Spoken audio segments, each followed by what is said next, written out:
Hello students. इस video में मैं आपके लिए टॉपिक लेकर आया हूँ आर्थराइटिस। आर्थराइटिस की बात करें तो ये एक एग्ज़ाम के लिहाज से इम्पोर्टेंट टॉपिक है। आर्थराइटिस डिफरेंट टाइप्स का होता है जिनकी जो कॉजेज़ होती है वो भी अलग अलग होती है। तो मैं इस कंप्लीट टॉपिक में आपको सारी कंडीशंस को डिटेल में पढ़ाऊँगा एक एक करके। तो सबसे पहले अपन अगर आर्थराइटिस की बात करें तो इसका मीन क्या होता है, तो यहाँ पे आप देखेंगे दो वर्ड है।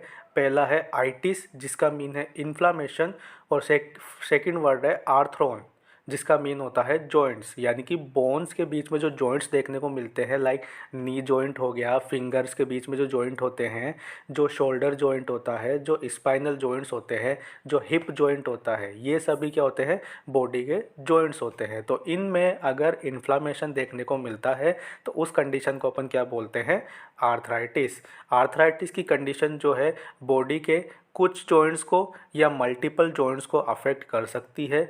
यहाँ पे अगर बात करें आर्थराइटिस कहाँ कहाँ और कितना देखने को मिलता है, तो लगभग 100 से ज़्यादा डिफरेंट टाइप्स जो है आर्थराइटिस के देखने को मिलते हैं। लेकिन अपन यहाँ पे उन्हीं टाइप्स को पढ़ेंगे जो कॉमनली देखने को मिलते हैं पेशेंट्स में। तो यहाँ पे अब अगर टाइप्स की बात करें कि आर्थराइटिस के क्या क्या टाइप्स होते हैं, तो हम यहाँ नाम देख रहे हैं। सबसे पहला टाइप है ओस्टियो आर्थराइटिस, जो कि मोस्ट कॉमनली देखने को मिलता है। दूसरा है ह्यूमेटॉइड आर्थराइटिस। तीसरा है गोट डिजीज़। फोर्थ वन है सेप्टिक आर्थराइटिस। और फिफ्थ वन है एंकिलोजिंग स्पॉन्डिलाइटिस। ये जो पांचों कंडीशन आप देख रहे हैं, ये कंडीशंस में जॉइंट में इन्फ्लामेशन ही होता है, लेकिन इनकी जो कॉजेज़ होती है वो अलग अलग होती है। तो अपन इनको एक एक करके डिटेल में अच्छे से पढ़ेंगे। तो अगर आप मेरी वीडियोस को कंटिन्यूस देखते हैं, आपको समझ में भी आता है, तो प्लीज़ वीडियो को लाइक ज़रूर कर दिया कीजिए ताकि मेरे को भी अच्छा रिस्पॉन्स लगे। दूसरा, अगर आप चैनल पे मेरे नए हैं तो चैनल को सब्सक्राइब ज़रूर कर दें। तो अब अपन इस वीडियो में पहला टॉपिक जो है वो पढ़ेंगे ओस्टियो आर्थराइटिस। ओस्टियो आर्थराइटिस की बात करें तो ये क्या होता है, तो इसके वर्ड जो आप टर्म देख रहे हैं, इसके अंदर इसकी मीनिंग छुपी हुई है। पहला वर्ड आप देख रहे हैं ओस्टियोन। ओस्टियोन का मतलब होता है बोन। सेकंड वर्ड है आर्थ्रोन। आर्थ्रोन का मतलब होता है जॉइंट। और तीसरा वर्ड है आइटिस। आइटिस का मीन होता है इन्फ्लामेशन। तो ओस्टियो आर्थराइटिस क्या हुआ, ओस्टियो आर्थराइटिस एक ऐसी कंडीशन है जिसमें बोन्स के बीच में जो जॉइंट्स पाए जाते हैं उनमें इन्फ्लामेशन हो जाता है। तो उस कंडीशन को बोलते हैं ओस्टियो आर्थराइटिस। अब ये जो ओस्टियो आर्थराइटिस होता है, ये कौन कौन से जॉइंट्स को मेनली अफेक्ट करता है, तो हम यहाँ पे देख रहे हैं डायग्राम में, ये जो ब्लू स्पॉट्स है, ये वाले जो जॉइंट है इसको मेनली ओस्टियो आर्थराइटिस अफेक्ट करता है। लाइक यहाँ पे फर्स्ट है नेक जॉइंट, सेकंड वन है स्पाइनल जॉइंट, थर्ड वन है फेलेंजेस जॉइंट, जो उंगलियाँ जो होती है हाथों की उनके बीच में जो जॉइंट्स होते हैं वो। नेक्स्ट वन है हिप जॉइंट।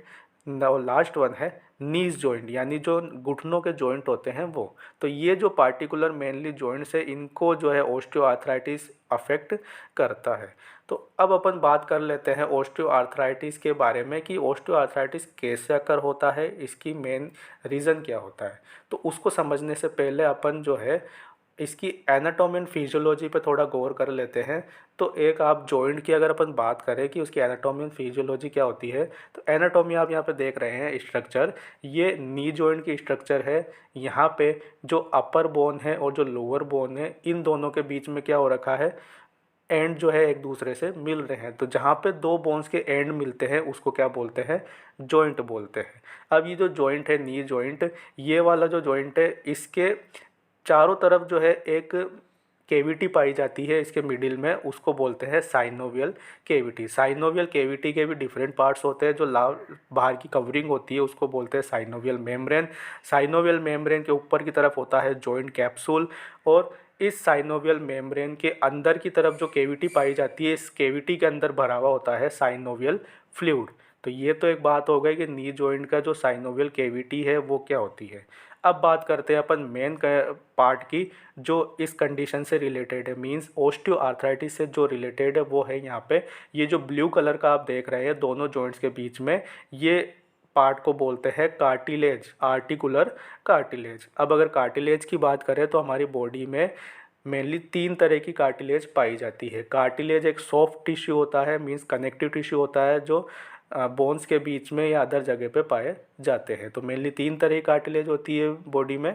एक तो होती है हाइलिन कार्टिलेज, दूसरी होती है elastic, third one fibrous cartilage. लेकिन जो जॉइंट्स के बीच में जो कार्टिलेज प्रेजेंट होती है ये होती है हाइलिन कार्टिलेज। यहाँ पे इसको आर्टिकुलर कार्टिलेज इसलिए बोला गया है क्योंकि ये लोकेशन के बेसिस पे बोला गया है। लोकेशन बेसिस मीन्स यहाँ पे जो दोनों बोन्स एक दूसरे से आर्टिकुलेट हो रही है या मिल रही है या जॉइंट हो रही है, इस वजह से यहाँ पे हाइलिन कार्टिलेज को क्या बोला गया है, आर्टिकुलर कार्टिलेज। क्लियर?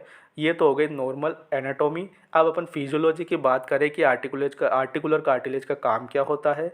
तो जब हम मूवमेंट करते हैं, मूवमेंट करने के टाइम जब बोन्स के बीच में मूवमेंट होता है तो क्या होता है, प्रेशर जो पड़ता है यानी हमारे बॉडी का प्रेशर जो जॉइंट पे पड़ेगा, उस प्रेशर को ये जो आर्टिकुलर कार्टिलेज है वो एब्जॉर्ब कर लेती है। मींस कह सकते हैं शॉक एब्जॉर्बर का काम करती है या प्रेशर एब्जॉर्बर का काम करती है। तो इस वजह से हमारी जो बोनी एंड है यानी ये वाला जो एंड है और ये जो एंड है ये एक दूसरे से टकराते नहीं है, इनके बीच में फ्रिक्शन नहीं होता है। तो ये प्रोटेक्शन का काम करती है जॉइंट्स के बीच में। ठीक है, तो ये तो बात हो गई नॉर्मल एनाटॉमी एंड फिजियोलॉजी की। अब हम बात करें कि ऑस्टियोआर्थराइटिस क्या होता है। तो जैसा आप इस डायग्राम में देख रहे हैं, मैंने आपको अभी बताया था कि ये जो कंडीशन जुड़ी हुई है वो लिंक किससे है, इस आर्टिकुलर कार्टिलेज से। तो ऑस्टियोआर्थराइटिस में क्या होता है, ये आर्टिकुलर कार्टिलेज जो होती है वो टाइमली यानी धीरे धीरे जैसे जैसे पेशेंट की या पर्सन की एज बढ़ती जाती है तो उस बढ़ती एज के साथ ये आर्टिकुलर कार्टिलेज जो है डैमेज होने लग जाती है या घिसने लग जाती है। या अपन बोल सकते हैं कि इस आर्टिकुलर कार्टिलेज में डीजनरेशन होने लग जाता है। डीजनरेशन का मतलब होता है कि ये आर्टिकुलर कार्टिलेज यहाँ पे डैमेज होने लग जाती है। और ये जो यहाँ पे डीजनरेशन हो रहा है ये इरिवर्सेबल होता है। इरिवर्सेबल का मतलब ये है कि वापस से इसको लाया नहीं जा सकता है। अगर एक बार आर्टिकुलर कार्टिलेज डैमेज हो गई तो डैमेज हो गई, उसके बाद ये वापस से ट्रीट नहीं होगी। तो यहाँ पे अब होगा क्या, आर्टिकुलर कार्टिलेज अगर यहाँ पे डैमेज हो गई तो अब क्या होगा कि ये दोनों जो बोनी एंड से यानी जो अपर एंड और जो लोअर एंड है ये दोनों क्या होंगे, जब भी पेशेंट मूवमेंट करेगा तो मूवमेंट करने के टाइम ये दोनों एंड एक दूसरे से क्या करेंगे, फ्रिक्शन खाएंगे यानी एक दूसरे से टकराएंगे या इनके बीच में रबिंग होगी। तो रबिंग होगी तो उस वजह से क्या होगा, यहाँ पे इन्फ्लामेशन एराइज हो जाएगा। इन्फ्लामेशन का मतलब है साइनोवाइटिस। साइनोवाइटिस हो जाएगा मीन ये साइनोवल कैविटी, इसमें इन्फ्लामेशन हो जाएगा। दूसरा, इन्फ्लामेशन की वजह से यहाँ पे पेशेंट में क्या प्रॉब्लम देखने को मिलेगी, पेन यानी उसके जॉइंट में पेन होने लग जाएगा। तो इस कंडीशन को बोलते हैं ऑस्टियोआर्थराइटिस। तो एक बार वापस से अपन रिपीट कर लेते हैं। ऑस्टियोआर्थराइटिस एक ऐसी कंडीशन होती है जिसमें बोन्स के जो एंड होते हैं उनके बीच में जो जॉइंट है, जॉइंट में जो आर्टिकुलर कार्टिलेज पाई जाती है, ये वक्त के साथ जैसे जैसे एज बढ़ती है पर्सन की वैसे वैसे ये जो कार्टिलेज है वो ख़त्म होने लगती है या डीजनरेशन होने लग जाता है। तो जैसे जैसे डीजनरेट होती है यहाँ पे डीजनरेशन की वजह से जो बोनी एंड है ये दोनों एक दूसरे से रब करने लग जाते हैं, फ्रिक्शन खाने लग जाते हैं, जिसकी वजह से यहाँ इन्फ्लामेशन हो जाता है और पेशेंट में सिम्टम देखने को मिलता है पेन। तो इस कंडीशन को अपन बोलते हैं ऑस्टियोआर्थराइटिस। अब यहाँ पे एक बार अपन इसके नोट्स पे भी नज़र डाल लेते हैं। तो इसकी डेफिनेशन की बात करें तो ऑस्टियोआर्थराइटिस मोस्ट कॉमन फॉर्म है यानी कॉमनली एक फॉर्म है जो आर्थराइटिस में देखने को मिलती है। इसको वियर एंड टीयर डिजीज़ भी बोला जाता है यानी कि इसमें जो आर्टिकुलर कार्टिलेज होती है वो कटने फटने लग जाती है, डैमेज होने लग जाती है। इसके अलावा इसको डीजनरेटिव जॉइंट डिजीज़ भी बोलते हैं क्योंकि इसके अंदर कार्टिलेज का डीजनरेशन होने लग जाता है। ये कंडीशन जो वर्ल्ड वाइड यानी पूरी दुनिया में लाखों लोगों को अफेक्ट करती है। नेक्स्ट पॉइंट की बात करें तो यहाँ पे ये ऑस्टियोआर्थराइटिस क्यों होता है, तो वो होता है जो प्रोटेक्टिव कार्टिलेज है यानी जॉइंट्स के बीच में जो आर्टिकुलर कार्टिलेज पाई जाती है उनके अंदर प्रोग्रेसिवली डैमेज होने लग जाता है। तो उस डैमेज की वजह से वहाँ पे आर्टिकुलर कार्टिलेज घिस जाती है और जो अपर एंड और जो लोअर एंड है, बोनी एंड है, दोनों वो एक दूसरे से फ्रिक्शन खाने लग जाते हैं और फ्रिक्शन की वजह से वहाँ इन्फ्लामेशन होता है, देन पेन अराइज होता है। तो इस कंडीशन को अपन क्या बोलते हैं, ऑस्टियोआर्थराइटिस। नेक्स्ट वन बात करें कि ऑस्टियोआर्थराइटिस कहाँ कहाँ के जॉइंट को अफेक्ट करता है, तो commonly hands, knees, हिप्स, spine and neck के जॉइंट्स को अफेक्ट करता है, जैसा मैंने प्रीवियसली इस वीडियो में बताया था। अब बात करें कोजेज एंड रिस्क फैक्टर्स की, तो यहाँ पे जो रिस्क फैक्टर्स होते हैं जो ये कंडीशन अराइज करने में रिस्पॉन्सिबल होते हैं, इसमें पहला है ओल्डर एज, यानी कि ये कंडीशन जो ओल्डर एज वाले लोग होते हैं उनमें ज़्यादातर देखने को मिलती है, क्योंकि जैसे जैसे एज प्रोग्रेस होती जाती है आर्टिकुलर कार्टिलेज डीजनरेट होने लग जाती है। तो मेनली ये कंडीशन कब देखने को मिलती है? ओल्डर एज में। सेकंड वन, यहाँ पे जेंडर की बात करें तो ये कंडीशन फीमेल्स में ज़्यादा देखने को मिलती है इन कंपैरिजन टू मेल्स। क्यों देखने को मिलती है? क्योंकि फीमेल्स में जब मेनोपॉज हो जाता है, यानी जब मेंस्ट्रुअल साइकिल का सीजेशन हो जाता है, रुक जाता है मेंस्ट्रुअल साइकिल, उस टाइम कुछ हार्मोनल चेंजेस होते हैं, लाइक एस्ट्रोजन की डेफिशिएंसी हो जाना। तो ऐसे जो हार्मोनल चेंजेस होते हैं उसकी वजह से फीमेल्स की बोन्स पे भी अफेक्ट पड़ता है। तो यहाँ पे ऐसी फीमेल्स में ऑस्टियोआर्थराइटिस देखने के चांस बढ़ जाते हैं। नेक्स्ट वन बात करें यहाँ पर रिस्क फैक्टर की, तो वो है ओबेसिटी, यानी कि जिन पेशेंट्स का वेट ज़्यादा होता है उनमें ये कंडीशन ज़्यादा देखने को मिलती है। क्यों देखने को मिलती है? क्योंकि अगर बॉडी का वेट ज़्यादा होगा तो वेट क्या करेगा, हमारा जो जॉइंट है, ये लाइक जो नी जॉइंट हो गया, हिप जॉइंट हो गया, इन पे वो बॉडी का एक्स्ट्रा वेट जो है एक्स्ट्रा प्रेशर डालेगा, और उस प्रेशर की वजह से जो है आर्टिकुलर डैमेज होने के चांस ज़्यादा होंगे। नेक्स्ट वन बात करें तो यहाँ पर रिस्क फैक्टर है जॉइंट इंजरीज, यानी अगर कंटिन्यू जॉइंट्स में इंजरी देखने को मिल रही है, लाइक स्पोर्ट इंजरी हो गई या एनी एक्सीडेंट हो गया, उसकी वजह से अगर कंटिन्यूस जो है रिपीटेड जॉइंट्स पे स्ट्रेस पड़ रहा है या इंजरी हो रही है, तो उसकी वजह से भी जो है ऑस्टियोआर्थराइटिस अकर हो सकता है। नेक्स्ट वन बात करें तो अगर किसी पर्सन में बोन डिफॉर्मिटीज़ प्रेजेंट है, यानी बोन में डिफेक्ट है या जॉइंट्स में डिफेक्ट है, तो उसकी वजह से भी ऑस्टियोआर्थराइटिस हो सकता है। नेक्स्ट वन बात करें तो कुछ ऐसे मेटाबॉलिक डिसऑर्डर्स भी होते हैं जो ऑस्टियोआर्थराइटिस को लीड करते हैं, लाइक डायबिटीज़।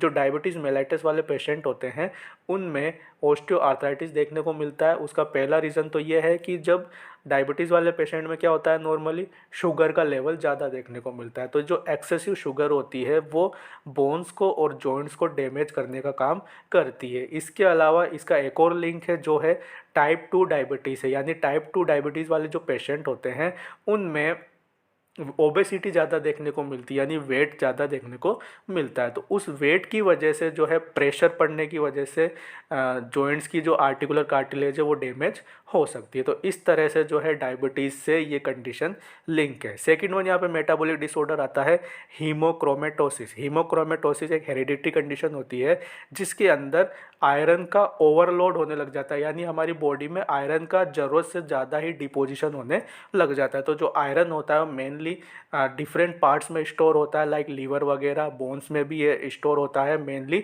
बोन मेरो में। तो अगर यहाँ पे आयरन का डिपोजिशन ज़्यादा होने लग जाएगा, आयरन ओवरलोड की वजह से जो है जॉइंट्स को यहाँ पे आयरन डैमेज करेगा, जिसकी वजह से ऑस्टियोआर्थराइटिस होने के चांस बढ़ जाएंगे। और लास्ट वन यहाँ पे जो रिस्क फैक्टर है वो है जेनेटिक, यानी कि जीन्स की वजह से भी ऑस्टियोआर्थराइटिस अकर हो सकता है। तो ये बात हो गई यहाँ पे कॉजेज एंड रिस्क फैक्टर्स की।